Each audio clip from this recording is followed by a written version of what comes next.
welcome back to the channel. Today we're gonna be reacting to why you never mess with elite special forces. This might be an interesting video. I like stuff about like soldiers and fighting and stuff like this. So yeah, let's get into it.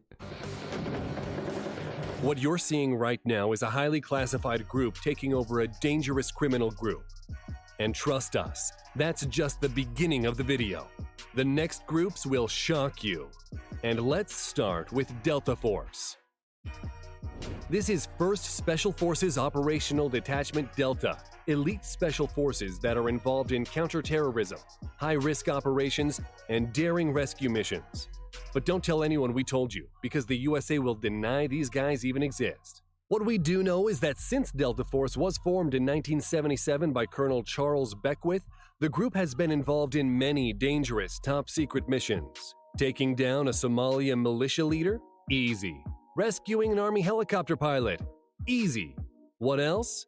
What about Saddam Hussein? The group helped capture him in December 2003. For those of you who thought it was in the past, these guys recently took down ISIS bad guy Abu in Syria. What do you think you need to be in Delta Force? Big muscles? Maybe the fierce look? No. First, you need to be in any armed service. Then you pass brutal physical and psychological tests which consist of… Okay, no one knows what it consists of because everything is classified. But that's not the end.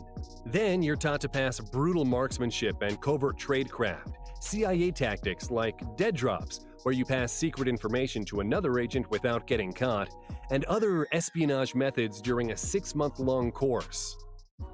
You may think that's the most badass special group in the world. That might be true, until you hear about Russia's Alpha Group.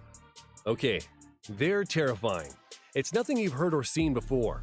What they've done is the most insane fantasy of a sick person. We just can't mention it. Alpha Group was created in 1974 in response to the Black September attacks at the 1972 Munich Olympics, and first gained notoriety for leading the assault on the presidential palace in Kabul during Russia's invasion of Afghanistan in 1979. But it is the group's involvement in a 1985 hostage crisis in Lebanon that earned Alpha Group the reputation of being a vicious but effective counter-terror unit.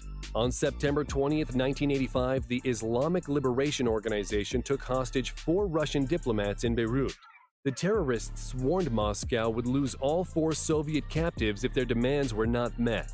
When the terrorists took out one of the diplomats, the time for talk was over, and Alpha Group was sent into action.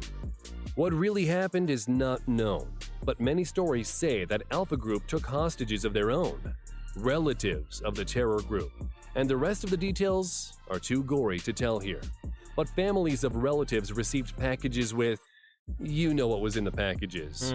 Since then, Alpha Group has participated in several high-publicity missions taking down terrorists, insurgents, and kidnappers. As with other special forces around the world, Alpha Group participates in live-fire exercises and are known to shoot at each other, hoping their body armor holds, and shoot back and hit paper targets behind the gun. Yo, I'm really interested in this right now. Yo, there's some crazy bulls over there in Russia shooting at each other. Like, yo, come on, bro. Like, look, like point blank, like they out of pocket over there. This is really interesting though. I really like it.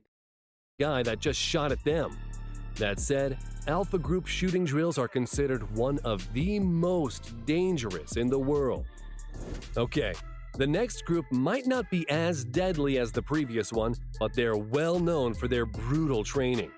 The Kbiles are a special operations wing of the armed forces of Guatemala. Sweating and exhausted recruits jump blind from a 33-foot platform to a narrow river and march 12 miles through a grueling uphill course loaded with equipment. Okay, you might be thinking, what's the deal? Few years of training and you're okay with it. But do you know that you might be forced to eat dog and snake entrails? What about to be exposed to tear gas? We might offer something more polite. In a class of about 40 candidates, only 7 or 8 make it to the end and become Kbiles. What about being part of Duvdevan? Duvdevan, also known as Unit 217, is the Israel Defensive Forces elite undercover counterterrorism unit. What these guys do is something straight out of some game. They're often disguised in Arab civilian clothes to infiltrate terror cells. It might sound creepy, but in fact, they're trained for it, and in 2017 alone, they conducted over 300 successful missions. And to cover that many missions in 365 days, you need to have a few squads operating independently. The training itself isn't easy, but it's nothing like eating dog entrails. It takes 18 months, and during this time you learn Krav Maga and counterterrorism. But that's not the end. After this, remaining candidates receive another month-long advanced inter-unit counterterrorism course. When the unit is confident in the trainee's abilities as a counterterrorism operator, they begin a 4-month undercover course that includes everything from learning the Arabic language and Arabic traditions and blending in with civilian camouflage. Okay, we all know SAS, the famous game. The Special Air Service is an elite unit under the British Army founded in 1941 as a regiment and later formed again as a corps in 1950. But have you ever asked yourself, what has SAS actually done? Until we go there, did you know that it's highly classified? The British government didn't make any comments due to the secrecy and sensitivity of their operation. But let's get back to their accomplishments. In the 1980s, they rescued 2 hostages in the 1980 Iranian embassy siege. On August 2, 2000, 11 men from the Royal Irish Regiment were taken hostage by Sierra Leone rebels called the West Side Boys. Some of the hostages were released, but threats were made against the lives of the rest. SAS stepped in, and with the help of missiles and machine gun fire, the rebel buildings were cleared and all the remaining hostages were rescued. Play War Thunder. Next-gen military online action game now. All new ray tracing, realistic cloud. Successfully perform its missions, the recruits are chosen very carefully. Among 200 recruits, less than 30 finish the training. That's because you need to sit up 50 times in 2 minutes, do 60 press-ups in 2 minutes, run 1.5 miles in 10 minutes and 30 seconds. Yo, they wild. You're okay with it? Then it's an 8-mile march in 2 hours while carrying 25 pounds of equipment. Then you'll learn some surviving skills, some week-long escape and evasion training, and that's it. Actually, no. We just wanted to make some pause so you can rest. Because at the end of training, there's 36 hours of resistance to interrogation. So these guys were added in Counter-Strike. And we have other guys that were featured there. GIGN is a special forces unit within the French National Gendarmerie, one of the 2 special police forces in France. In 1973, when most of Europe realized regular police could not handle terrorism tactics, GIGN was activated. Since then, they carried out more than 1,000 missions, freed more than 500 hostages, and arrested over 1,000 suspects. Each of the GIGN soldiers you see in service has passed 4 years of exemplary service, after which they passed physical, psychological, and medical requirements. And that's all we know, because much of it You seems see how accurate them shots was landed all at the same time? Them joints. Oh, that joint's clean. That joint's so clean. to be secret. 2002, the Chinese Snow damn. Leopard Commandos are known to perform major counterterrorism missions. It has safeguarded dozens of major events, such as the Beijing Olympic Games, the Boao Forum for Asia, and China International Import Expo. But that's not the most impressive part. Their training is what makes me wonder how that's even possible. To be commandos, the recruits must complete more than 50 tasks, and training includes 200 push-ups, 200 sit-ups, 100 squats, lifting barbells 200 times, and carrying 77 pounds of gear for 6 miles with only a 4-hour rest every day. Most recruits are 18 years old, making them the youngest special forces on the planet. And these guys are known for setting some crazy records.